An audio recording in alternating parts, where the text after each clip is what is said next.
सभी को प्रभु यीशु मसीह के पवित्र और मधुर नाम में मैं एक बार फिर आज की शाम स्वागत करता हूं आप सभी का। हम परमेश्वर के अपने लोग हैं और फिर वो कहता है अभी भी लौट आओ। नए यरूशलेम की तैयारी तो हमें करनी है। अभी भी हमारे पास सच में अवसर है। ये हमारे परमेश्वर का स्वर्गीय प्रेम है कि उसने हमें बार बार आवाज दी। उसका पवित्र आत्मा हमारे साथ अभी भी है और अवसर को बहुमूल्य जानिए। हम में से कोई नहीं जानता कि कल का अगला पल हम जिंदा हैं भी या नहीं हैं। क्यों नहीं अपने जीवते परमेश्वर का इस जिंदगी के लिए हम धन्यवाद दें। इसलिए कहिए कि हर लम्हा मैं तेरे साथ गुजारूं। आइए आज के लाइव को हम चलते हैं।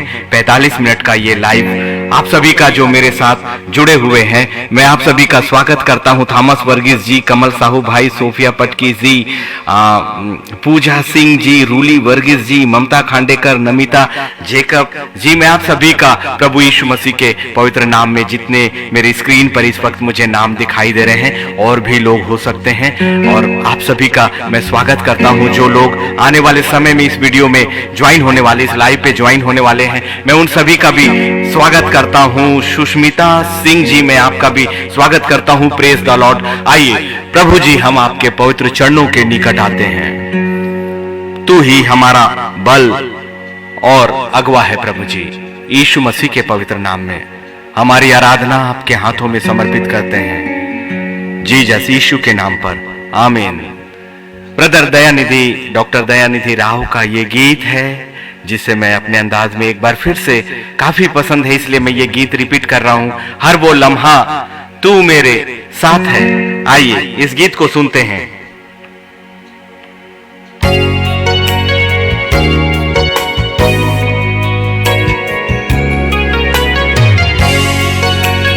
जीसस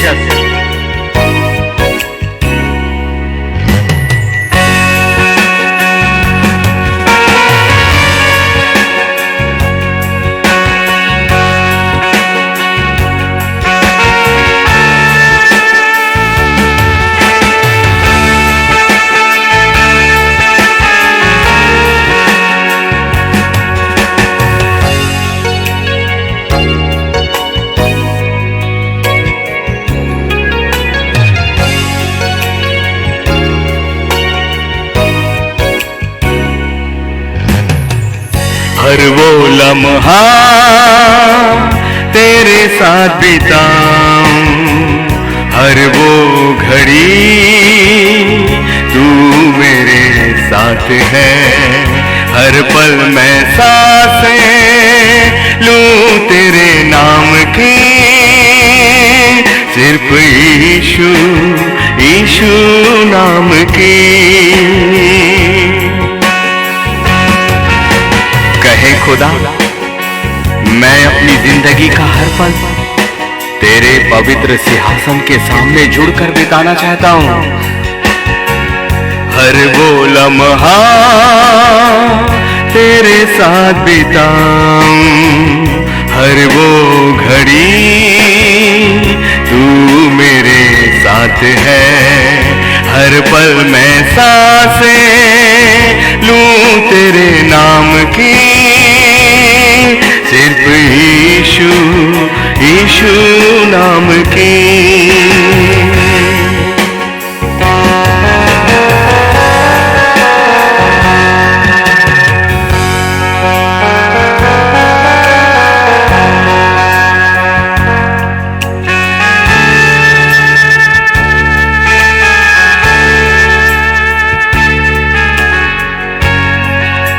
ये जीवन की घड़ी है ना, ये हर पल आपको संघर्ष में लेकर जाएगी, लेकिन बहुत सी बातें परमेश्वर की ओर से इसलिए होती हैं कि कुछ अच्छी बातें आपकी जिंदगी में परमेश्वर की योजनाओं में होकर आने वाली हैं।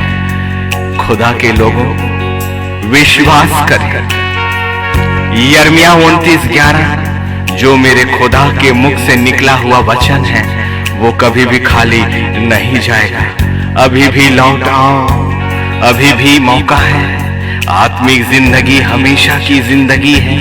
नया यरूशलेम एक सच है, एक सच है, एक सच है।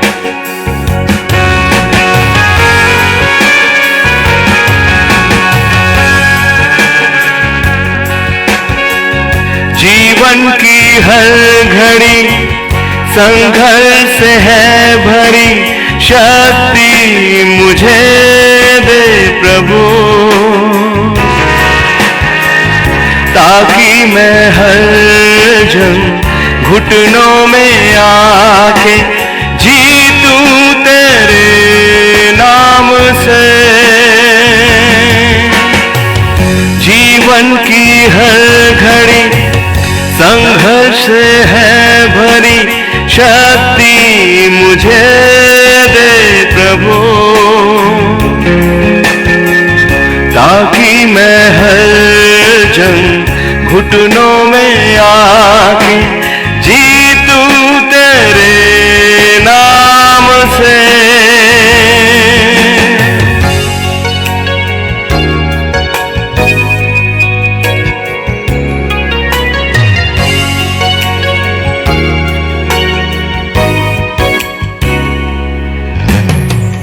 हर वो लम्हा तेरे साथ बिताऊं, हर वो घड़ी तू मेरे साथ है।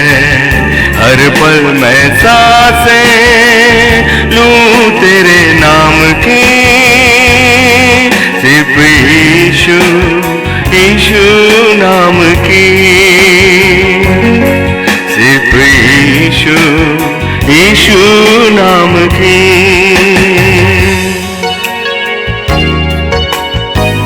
उस खुदा ने ही तो आपको सांसें दिया है। आप यदि ये सोचते हैं कि ये जिंदगी आपके अपने अधिकार का है तो कुछ भी नहीं।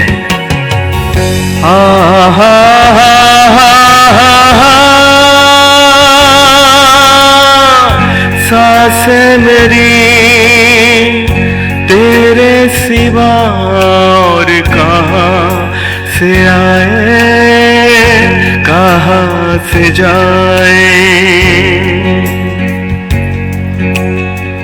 कभी ना अकेला मुझको छोड़े, तेरी नजरें सदा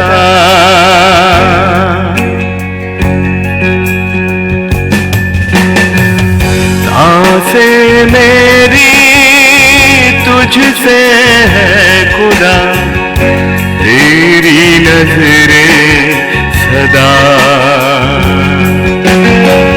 तुझ में मेरी सांसें है, रचना है तू मेरा, कभी ना अकेला है तू। आंखों का तारा तू मेरा प्यारा, सीने से रखता तुझे। तुझ में मेरी सांसें है, रचना है तू मेरा, कभी ना अकेला है तू। आंखों का तारा तू मेरा प्यारा, सीने से रखता तुझे। हर वो लम्हा तेरे साथ बिताऊं, हर वो घड़ी तू मेरे साथ है।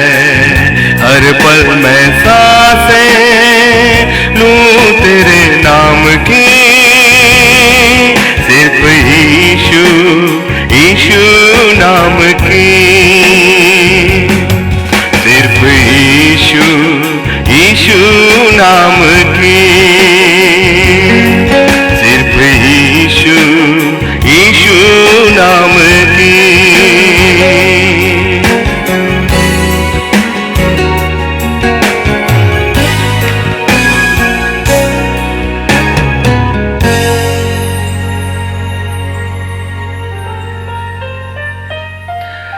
खुदा के लोगों, अभी भी आपके और मेरे पास अवसर है, क्योंकि अभी आपकी जिंदगी, आपके शरीर के अंदर आपकी आत्मा अभी भी निवासरत है और आपके कान अभी भी सुनने के लिए योग्य हैं और सुनने की क्षमता रखते हैं और सुन भी रहे हैं। लेकिन एक दिन ये डेरे का सा शरीर, ये जो मिट्टी है वो मिट्टी में मिल जाएगा, परंतु आत्मा परमेश्वर के पास लौट जाएगी। सब उपदेशक 12 और 7। और इसीलिए नीति वचन 3, 5 और 6 के सिवाय हमारी कोई भी सुसमाचार कभी भी पूरा नहीं होता है। तू अपनी समझ का सहारा मत लेना, परंतु संपूर्ण मन से परमेश्वर यहोवा पर भरोसा रखना। यही है सबसे पहली वो आज्ञा जो आपको बाइबल के रहस्यों में पवित्र आत्मा के द्वारा बताए गए रहस्यों की ओर लेकर जाएगी। मसीही जिंदगी एक धर्म नहीं है, परंतु एक सच्चाई है अनंत काल की जिंदगी के विषय में। और संपूर्ण पवित्र शास्त्र और परमेश्वर की योजनाएं, यीशु मसीह का इस संसार में आना और आपकी जिंदगी से ये बातें करना सिर्फ एक ही उद्देश्य को लेकर है कि आपकी आत्मा भी उस नए यरूशलेम के अंदर उस पवित्र परमेश्वर के सिंहासन के सामने अनंत काल के जीवन के लिए एक दिन परमेश्वर के सिंहासन के सामने खड़े हो और आप उस परमेश्वर की वेदी के सामने उस खुदा का धन्यवाद करें। यही एक सच्चाई है। अभी भी लौट आओ, अभी भी लौट आओ, अभी भी हमारे पास अवसर है और अभी भी परमेश्वर का साम्राज्य आपके लिए खुला हुआ है। अभी भी पवित्र आत्मा की सहायता आपके लिए है और अभी भी यीशु मसीह का लहू आपके लिए है और अभी आपके घुटने हैं, अभी आपके हाथ हैं, अभी आपकी आंखें हैं जो पवित्र परमेश्वर और उस सिय्योन के सिंहासन के सामने अभी भी उठ सकते हैं। अभी भी लौट आइए ना।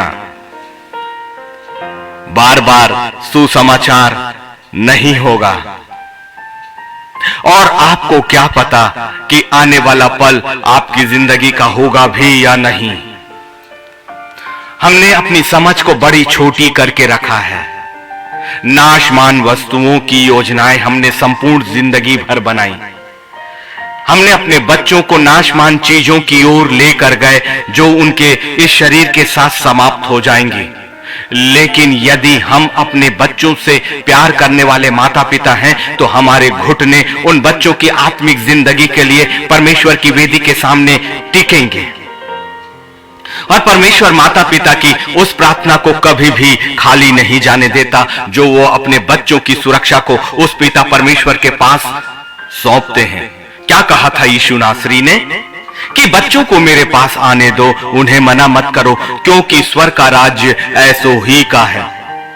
इसलिए जब एक माता और एक पिता अपने बच्चों को उस खुदा के उस वाचा को सामने रखकर अपने बच्चों की जिंदगी को उसके हवाले सौंपते हैं, बहुत बड़ा अधिकार उन बच्चों के लिए स्वर्ग से पूरा होता है। इसीलिए अपनी समझ का सहारा मत लीजिए, लौट आइए। अभी भी अवसर है। हमारा लौटना हमारे आने वाली पीढ़ी को भी परमेश्वर की वेदी के सामने लौटा कर ला सकता है। आप अपने बच्चों के विषय में ना जाने कितनी चिंता करते हैं। आप अपने आने वाली पीढ़ी के विषय में बड़ी चिंता करते हैं। आप उनकी जिंदगी की चिंता करते हैं, लेकिन कभी भी आपने अपने पवित्र स्वर्गीय पिता के सामने अपने बच्चों के लिए अपने स्वर्गीय पिता से प्रार्थना करी है कि है मेरे परमेश्वर, जैसे तू मेरा स्वर्गीय पिता है और जैसे तेरी योजनाएं मेरी जिंदगी के साथ है, वैसे ही पिता मेरी आने वाली पीढ़ियों पर और इन बच्चों पर भी तू रहम करना। और प्रभु, उनके लिए मैं उसी स्वर्गीय योजना को मांगता हूं जो मेरी सोच का नहीं, उनकी सोच का नहीं, परंतु तेरे स्वर्ग की सोच का है। ऐसी प्रार्थनाएं कभी भी खाली नहीं जाती, और जो कुछ भी हम यीशु मसीह के पवित्र नाम से मांगते हैं, हमारा स्वर्गीय पिता वो हमारे लिए करता है। अभी भी हमारे पास अवसर है कि हम लौट आए, अभी भी हमारे पास अवसर है। हमारी जिंदगी वही की वही है, लेकिन आत्मा की अवस्था को हमें इस शरीर की अवस्था से ऊपर लाना ही होगा, और यही आत्मिक जिंदगी है। हमने आत्मिक जिंदगी को सिर्फ वचन को पढ़ने और प्रार्थना की जिंदगी तक रख दिया है, लेकिन ऐसी बहुत से लोग हैं जिन्हें शैतान ने वचन में तो व्यस्त रखा, लेकिन वचन की सही व्याख्या और पवित्र आत्मा की संगति में कभी आने ही नहीं दिया। और पूरी जिंदगी हमें लगता है कि हमने जो कार्य किया है वो संपूर्ण है, हमारी धार्मिकता परमेश्वर के लेखे में संपूर्ण हो गई, लेकिन फैसला करने वाले भी हम, जांचने वाले भी हम, मनुष्यों की बुद्धि और समझ से उनसे पूछने वाले भी हम, जबकि पवित्र आत्मा सेतमेत आपके लिए, मेरे यीशु मसीह के जाने के बाद आपके लिए ही इस संसार में परमेश्वर की योजना के अंतर्गत उसके अनुग्रह और उसके दया से एक दोस्त और एक अगवा के रूप में इस संसार में आपके समीप भेज दिया गया है। और पवित्र आत्मा इस वक्त और कहीं नहीं आपके पास खड़ा है, ताकि आपकी आत्मा को, ताकि आपकी समझ को, ताकि आपके मन को परमेश्वर के स्वर्गीय साम्राज्य के योग्य बना सके, और परमेश्वर के स्वर्गीय साम्राज्य की बातों को आपके मन, मस्तिष्क और विचारों में पूरी व्याख्या के साथ जमा करे। ये वो वचन है जो अब पट्टिकाओं में लिखा नहीं जा रहा है। पवित्र आत्मा के हाथों से लिखी गई हर वो सामर्थ, हर वो वचन, हर वो आज्ञा अब परमेश्वर हमारी आत्माओं के ऊपर लिखता है, और वो बात करने वाला वचन है। एक बार जो मूसा के हाथ में जो पट्टी थी, उस पर परमेश्वर ने अपनी उंगलियों से लिखा। वो पुरानी वाचा के समय का था, लेकिन यीशु मसीह के आने के साथ उस अदन की वाटिका में जो कार्य लूसीफर ने किया था, और उसी वक्त पवित्र परमेश्वर ने जो आपके और मेरी जिंदगी के लिए एक अनंत काल का उपाय कर लिया था, सबसे ज्यादा अनुग्रह तो हम पर ही है, सबसे ज्यादा प्रेम तो हम पर ही है, सबसे ज्यादा दया तो हम पर ही हुई है। उसके बावजूद भी यदि हम लौट नहीं आए, तो फिर अनंत काल की वो जेल हमारे लिए है। और परमेश्वर कभी भी नहीं चाहता कि उसकी संतानें, उसके अपने बेटे और बेटियां उस लूसीफर के साथ अनंत काल की उस जेल में जाए, परंतु परमेश्वर की असीम योजना और उसके प्रेम का एक ही उद्देश्य है कि उसकी संतानें, उस खुदा की संतानें उसी सिंहासन के सामने लौट आए, जिस सिंहासन के सामने से वो परमेश्वर की आशीष के रूप में आई है। लौट आओ, अभी भी अवसर है कि लौट आइए, अभी भी अवसर है, अभी हमारे पास अवसर है। और एक क्षण, सिर्फ एक अंगीकार और एक वचन ही काफी है। ना जाने जैसे यिर्मयाह 29:11 एक वचन मेरी पूरी जिंदगी को उसने बदल दिया, एक प्रोफेशनल लाइफ से परमेश्वर की सेवा की लाइफ में ले आया। ना जाने कितने लाल समुद्र सामने आएंगे, कितने यर्दन आएंगे, कितने राजा और महाराजा, बड़ी भीड़ आएगी, उनमें से परमेश्वर एक भी तीर अपनी संतानों के ऊपर चलने नहीं देता। युद्ध करने वाला वो परमेश्वर है। एक ऐसी आत्मिक जिंदगी को पहचानिए। इस संसार से हमने ना जाने कितनी बार समझौता कर लिया है, इस संसार की इच्छाओं से, अपने शरीर की अभिलाषाओं से, अपने मन से। ना जाने कितने ऐसे लोग हैं जो वचनों को लगातार सुनते तो हैं, लेकिन करते अपने मन की इच्छाओं की। परमेश्वर को और परमेश्वर के साम्राज्य को और पवित्र आत्मा के चुने जाने को और पवित्र आत्मा की वाचा कभी खाली नहीं जा सकती। आप परमेश्वर को धोखा नहीं दे सकते। और इसीलिए खुदावन का कलाम बड़ी स्पष्टता के साथ कहता है कि मनुष्य का हर अपराध तो क्षमा किया जाएगा, लेकिन पवित्र आत्मा के विरोध में की गई बातें, पवित्र आत्मा की खिल्ली उड़ाना और पवित्र आत्मा के बातों का उलाहना देना कभी भी क्षमा नहीं किया जाएगा, क्योंकि वही पवित्र आत्मा अब आपके और मेरे लिए एक मध्यस्थ और बिचवाई है, जो सारे भेदों को, सारी बातों को आप तक लेकर आ रहा है। क्या आपने संसार की छोटी छोटी अभिलाषाओं और छोटे छोटे रिश्तों, छोटी छोटी जरूरतों के कारण आपने परमेश्वर के रिश्ते को छोटा कर दिया? क्या पवित्र आत्मा के साथ संगति को आपने ताक पर रख दिया? नया यरूशलेम अनंत काल की जिंदगी के लिए एक सबसे बेहतरीन हमारी आत्मा का स्थान है, वहां की खोज करो। उस जगह पर अपना नाम हमें लिखाना ही होगा, क्योंकि नाम तो पहले ही आपके और मेरे यीशु ने लिखा है। जगह भी आपके लिए तैयार है, लेकिन आप तैयार हैं कि नहीं? जगह तो तैयार है, परमेश्वर की व्यवस्था भी तैयार है, परमेश्वर का उपाय आपके लिए हो चुका, यीशु का पवित्र रक्त आपके लिए बह गया और वो रक्त आपके हाथों में अधिकार के साथ दे दिया गया है। आपने उसे लिया या नहीं? अभी भी लौट आओ। आपने उस पवित्र रक्त को अपने हाथों में क्यों नहीं लिया? अभी भी लौट आओ और उसे अपने हाथों में लीजिए। क्यों नहीं लेते?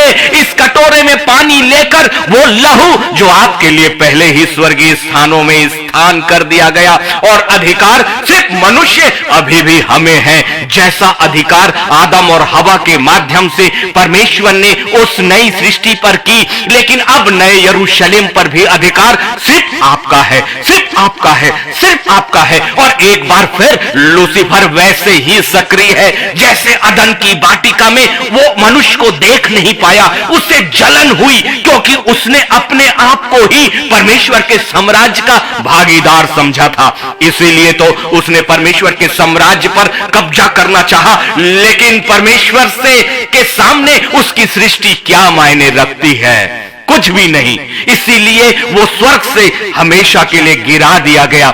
लेकिन मनुष्य होने के नाते हम हैं अपने परमेश्वर के स्वरूप और समानता में बनाए गए प्राणी। अपने आप को पहचानो तो हम सिर्फ शरीर के नहीं हैं, हम सिर्फ लहू के नहीं हैं, हम सिर्फ प्राण के नहीं हैं, लेकिन हम सबसे महत्वपूर्ण आत्मा से हैं। आत्मा के द्वारा और आत्मिक हमारी जिंदगी है। हम वास्तव में आत्मा है, केवल थोड़े समय के लिए, कुछ उद्देश्य को पूरा करने के लिए, और इस संसार में वैसा ही आनंद उठाने के लिए जो अदन की वाटिका में आदम और हवा को मिला था। हमारे खुदा ने हमें ये जिंदगी दी है। कौन है? अभी भी लौट आइए ना, अभी भी लौट आइए, अभी भी हमारे पास समय है। अभी भी अपनी आत्मिक कानों को खोल लीजिए, क्योंकि अब नए यरूशलेम का प्रचार केवल वचनों को समझना वाला ही नहीं, वचनों को जानने वाला ही नहीं, वचन को अपनी जिंदगी में अक्षर अक्षर पूरा करिए। उस खुदा के वचन को अपने हाथों में लेकर उस वादे में खुदा के सामने रखिए। बहुत ही आसान है, मेरी जिंदगी बहुत आसान हो गई। मैं एक फिजिक्स का प्रोफेसर हूं, मुझे फिजिक्स आती है, लेकिन खुदा का कलाम में मैं शून्य हूं, मैं पूरी तरह से शून्य हूं, अभी भी शून्य हूं। लेकिन मैं लौट आया जब मेरे खुदा ने अपनी बुलाहट मेरी जिंदगी के लिए दी, और जब पवित्र आत्मा उस अभिषेक को लेकर और खुदा के चुनाव को लेकर हमारे सामने खड़ा होता है, वैसे ही जैसे मरियम के सामने जिब्राइल खड़ा हो गया, जैसे शाऊल के सामने जिब्राइल खड़ा हो गया, वो भी वही, अभी भी वही है। परमेश्वर का साम्राज्य अभी भी बातें करने वाला साम्राज्य है। परमेश्वर का साम्राज्य अभी भी चुनाव करने वाला साम्राज्य है। परमेश्वर के दूत अभी भी परमेश्वर की योजनाओं को आपकी जिंदगी के सामने लाकर खड़ा करते हैं। आपकी आंखें नहीं दिखाई देती, जैसे शाऊल के गधे ने उसे देख लिया, लेकिन शाऊल ने नहीं देख पाया। यस, परमेश्वर की सामर्थ को जब जानवर भी पहचानते हैं, जब उसकी ताकत को वो जानवर भी पहचानते हैं, क्या हुआ उन सिंहों की मान में? उन जानवरों ने, उस खतरनाक सिंहों ने उसे जान लिया जो स्वर्ग और पृथ्वी का मालिक है। उन्हें उसकी आज्ञा को मानना ही होता है। इसलिए लौट आइए ना, लौट आइए। अभी भी हमारे पास अवसर है, अभी भी अवसर है।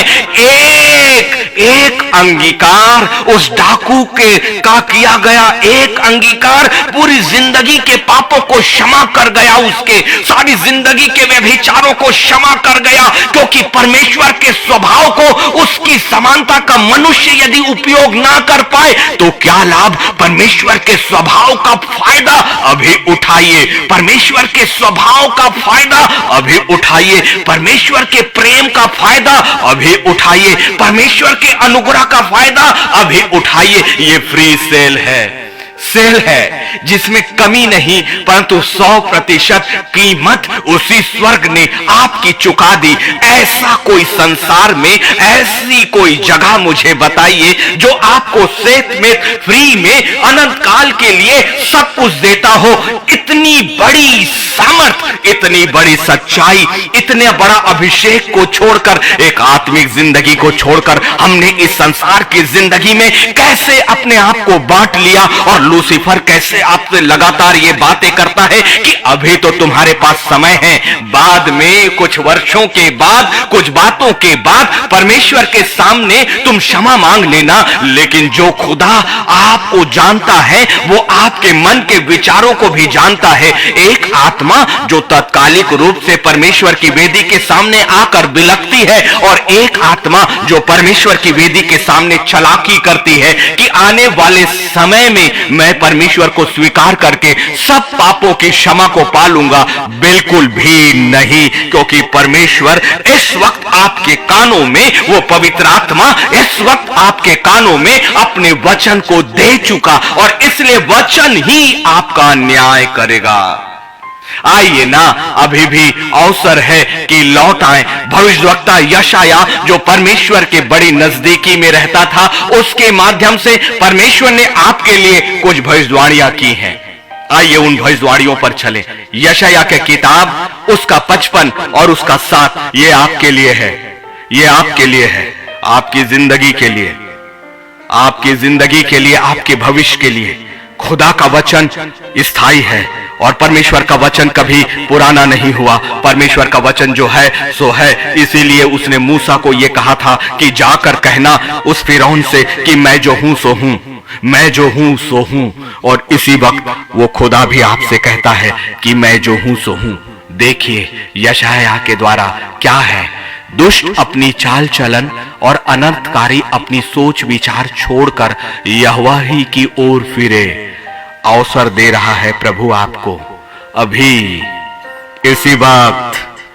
यदि हमने अपनी जिंदगी में दुष्टता की, या हमने कोई अनर्थ कार्य किए हैं, या हमारे चाल चलन में कोई बातें आ गई, तो शैतान और लूसीफर की बातों पर बिल्कुल भी ध्यान मत दीजिएगा। यहां तक कि अपनी पुरानी आत्मा पर भी आप ध्यान मत दीजिएगा। आपकी खुद की वो पुरानी आत्मा जो लूसीफर के नियंत्रण में है, बड़ी खतरनाक स्थिति क्या है खुदा के लोगों। एक वो खतरनाक स्थिति कि आपकी खुद की आत्मा आपके शरीर, आपके मन और आपके विचारों से एक अलग तरह से बात करेगी। कभी आपने सोचा है कि आपकी खुद की आत्मा कहीं लूसीफर के नियंत्रण में तो नहीं गई, जाने और अनजाने में? और यदि वो आपकी आत्मा लूसीफर के नियंत्रण में है, तो आपकी आत्मा परमेश्वर के और पवित्र आत्मा के प्रतिनिधि के रूप में नहीं, लूसीफर के प्रतिनिधि के रूप में बात करोगे। और हर मनुष्य अपने आप पर, अपने मन पर सबसे पहले भरोसा करता है। इसलिए जब आपकी आत्मा ही आपके विरोध में बात करेगी, आपको पता ही नहीं लगेगा, आपको पता ही नहीं लगेगा। इसलिए सबसे पहली प्रार्थना यही करें, आओ लौट आओ। क्यों नहीं? हमें क्या पता कि हमारी आत्मा, हमारा शरीर, हमारा नियंत्रण करने वाला ये देह कहीं लूसीफर के नियंत्रण में पहले से ही तो नहीं है। कहीं आपने और आपके वातावरण में आपने समझौते तो नहीं कर लिए हैं। इसलिए सबसे पहले शुद्ध करें। किसी भी घर में जब आप जाते हैं, जब आप नया घर लेते हो या आप नई जगह पर पर जाते हो सबसे पहले आप उस जगह को साफ करते हो। अपने कमरों पर जब 2 दिन के लिए भी आप जाते हो वापस आकर उसे साफ करते हो, लेकिन आत्मा तो पुरानी लेकर नए यरूशलेम की तैयारी कैसे होगी जब संसार की छोटी छोटी चीजें, छोटे छोटे स्थानों को हमने साफ किया और उसमें रहना शुरू किया। तो क्या हमारी बुद्धि, हमारी समझ को हम इस्तेमाल ना करें? क्या जाने कि वो पुरानी चीजें हमारे अंदर है। इसलिए सबसे पहले प्रभु यीशु मसीह के उस लहू को ले लो, पवित्र यीशु के उस नाम को ले लो, क्योंकि एक ही लहू है और एक ही नाम है। और पवित्र आत्मा की सहायता को लो, वो उन जगहों को बताएगा कि गंदगी कहां है, वो उन जगहों को बताएगा। इसलिए लौट आइए, पवित्र आत्मा के साथ जुड़िए पहले और पवित्र आत्मा के नियंत्रण में अपनी जिंदगी दीजिए। इसीलिए नीति वचन 3, 5 और 6 के साथ ही खुदा का आत्मा हमें प्रारंभ कराता है कि तू अपनी समझ का सहारा मत लेना, परंतु संपूर्ण मन से परमेश्वर यहोवा पर भरोसा रखना। अपने आप को, अपनी आत्मा को, अपने वातावरण को पवित्र पवित्र पवित्र पवित्र सिंहासन के सामने छोड़ दीजिए और कहिए, ऐ पवित्र और पवित्र और पवित्र सिंहासन, मैं मनुष्य हूं लेकिन खुदाबंद तेरे उस अधिकार को जो तूने मुझे दिया, मैं अभी आपकी संतान होने के नाते इसी वक्त मैं इस्तेमाल करता हूं। पवित्र आत्मा मेरे दिल, दिमाग, मस्तिष्क, मेरी सोच, मेरे विचारों में आप ही बातें करें और फैसला उस खुदा के हाथ में छोड़ दीजिए। ऐसे ही तो अब्राहम चलता गया और इसलिए परमेश्वर की वाचा उसकी जिंदगी में पूरी हुई। ऐसे ही दाऊद चलता गया और परमेश्वर की वाचा उसकी जिंदगी में पूरी हुई। ऐसे ही शाऊल भी चला और जब तक चला तब तक परमेश्वर का साम्राज्य उसके हाथों में था, और जैसे ही उसने अपनी समझ का सहारा लिया वो सब कुछ उसके हाथों से खो दिया गया।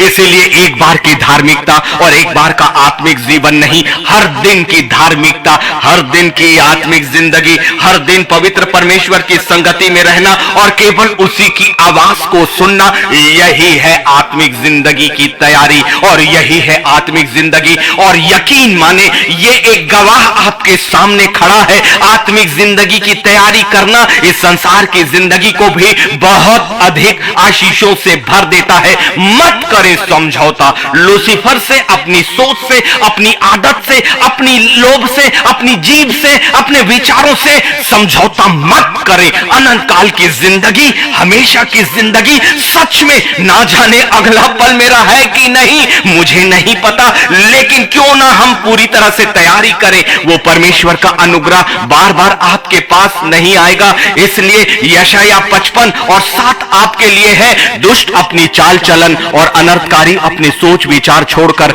यहोवा ही की ओर फिरे, वह उस पर दया करेगा। वह हमारे परमेश्वर की ओर फिरे और वह पूरी रीति से उसको क्षमा करेगा। This is the promise of my Almighty Lord. ये मेरे महान महान महान परमेश्वर की वाचा है और जो वचन उसके मुख से निकला वो कभी भी खाली नहीं जाता। लौट आओ, क्योंकि परमेश्वर तुम पर दया करेगा। परमेश्वर की ओर फिर जाओ, वो पूरी रीति से हमें क्षमा करेगा। इसीलिए अवसर अभी है और यही बातें लूसीफर आपसे छुपाता है, आपको इन वचनों तक जाने ही नहीं देता जो सबसे बड़े सामर्थ और वाचा की वचन है, क्योंकि वचन ही है जिसका वो सामना वो नहीं करता। इसलिए आइए लूका और उसका 15 और उसके 7 में मैं आपको लेकर चलता हूं।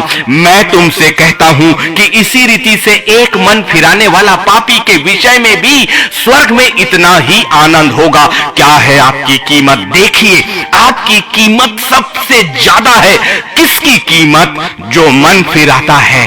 देखिए, वचन आपके सामने है। लूका 15 और 7 यीशु मसीह के द्वारा कही गई बातें हैं। वो जो स्वर्ग से आया और स्वर्ग को जानता है, जो परमेश्वर के स्वभाव को जानता है, उसने आपसे ये कहा, मैं तुमसे कहता हूं कि इसी रीति से एक मन फिराने वाले पापी के विषय में भी स्वर्ग में इतना ही आनंद होगा जितना कि 99 ऐसे धर्मियों के विषय नहीं होता जिन्हें मन फिराने की आवश्यकता ही नहीं। इसीलिए उसने कहा कि मैं धर्मियों के लिए नहीं परंतु पापियों के लिए आया हूं। लूसीफर ने आपसे मुझसे गलत बातें कही है, वो गलती बातें ये है कि तुम परमेश्वर के सिंहासन के सामने आने के योग्य नहीं, तुम्हारी जिंदगी परमेश्वर के सामने जाने के योग्य नहीं। लेकिन योग्यता और सच बात तो यही है जो यीशु ने कहा है लूका 15:7 में, एक पापी के कारण स्वर्ग में इतना ज्यादा आनंद होता है जितना 99 धर्मी लोगों के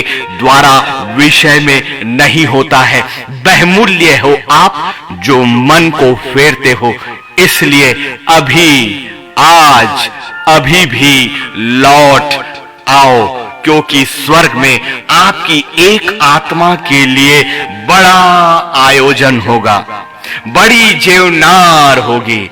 और एक दिन वहां लाखों और स्वर्गदूत दौड़कर पवित्र परमेश्वर के सिंहासन के सामने जाते हैं और पवित्र आत्मा खड़ा होता है उस खुदा की वेदी के सामने। परमेश्वर, एक आत्मा ने लूसीफर से अपने आप को आजाद किया है और तेरे वचनों पर विश्वास किया है, और उसने अपनी जिंदगी तेरे वचनों और तेरे वाचा पर विश्वास करके छोड़ दिया है। आनंद मनाओ, परमेश्वर के सामने जुटने वाले स्वर्गदूतों, तुरिया लाओ और नरसिंघे लाओ, ऐसे ऐसे वाद्य यंत्र बजाओ, क्योंकि पृथ्वी पर एक मेरी संतान ने मेरे कलाम पर विश्वास किया और मुझे 99 की नहीं, एक की तलाश है। खुदा एक को तलाश कर रहा है। अभी भी लौट आओ, अभी भी लौट आओ, अभी भी लौट आओ। क्या जाने उन एक में से हम हो जाएं। हमारे नाम से इस संसार में कोई आनंद हो या ना हो, हमारे नाम से इस संसार में कोई पार्टी हो ना हो, स्वर्गों के स्वर्ग में निवास करने वाले समस्त सबसे बड़े साम्राज्य में आनंद और खुशियां और आपके लिए आपके नाम से तुरियां फूकी जाती हैं। इतने महत्व को जानने के बाद भी यदि हम नहीं लौटे तो फिर क्या लाभ।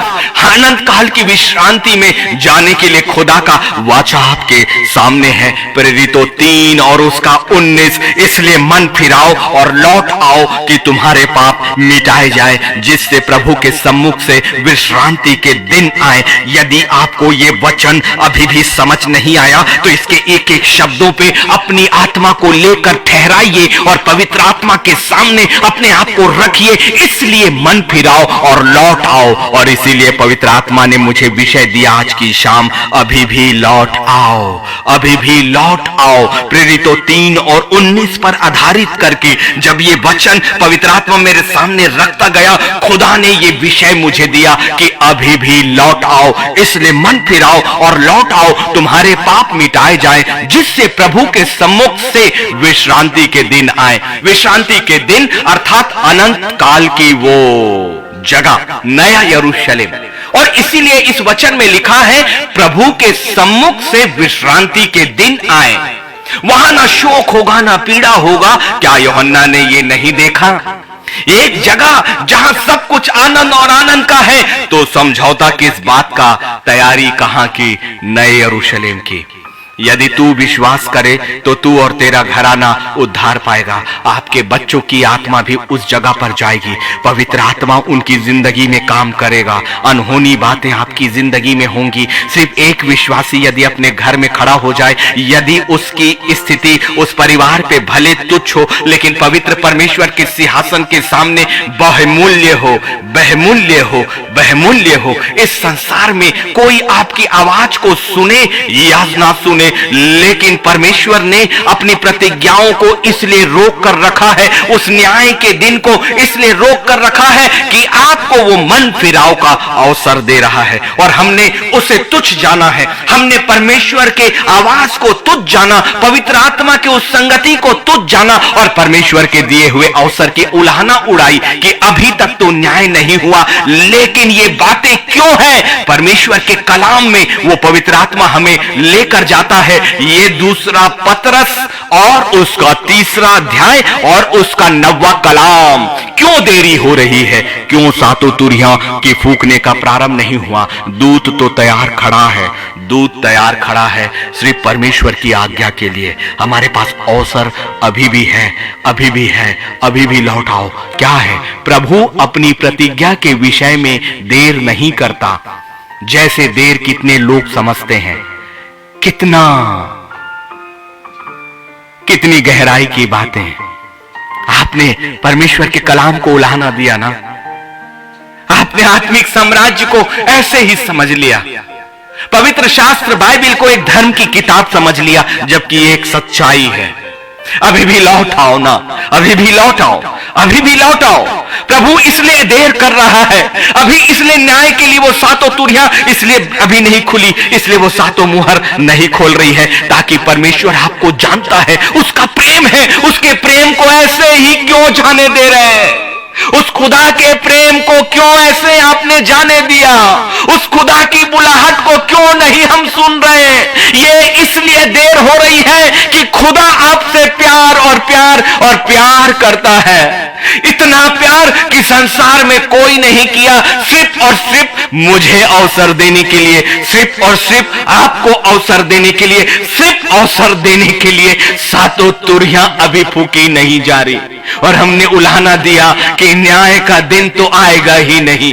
न्याय का दिन कब आएगा? नहीं, लेकिन इसलिए अवसर है कि प्रभु अपनी प्रतिज्ञा के विषय में देर नहीं करता, जैसे देर करने लोग समझते हैं, पर तुम्हारे विषय में धीरज धरता है और नहीं चाहता कि कोई नाश हो। This is the cause. ये कारण है कि वो धीरज धरे हुए है, क्योंकि वो नहीं चाहता कि आप नाश हो, इसलिए लौट आओ ना, वरन यह कि सबको मन फिराव का अवसर मिले। इसलिए लौट आइए, लौट आइए, लौट आइए। परमेश्वर का साम्राज्य ठट्ठों में कभी भी उड़ाया नहीं जा सकता। अवसर सिर्फ अभी हमारे पास है।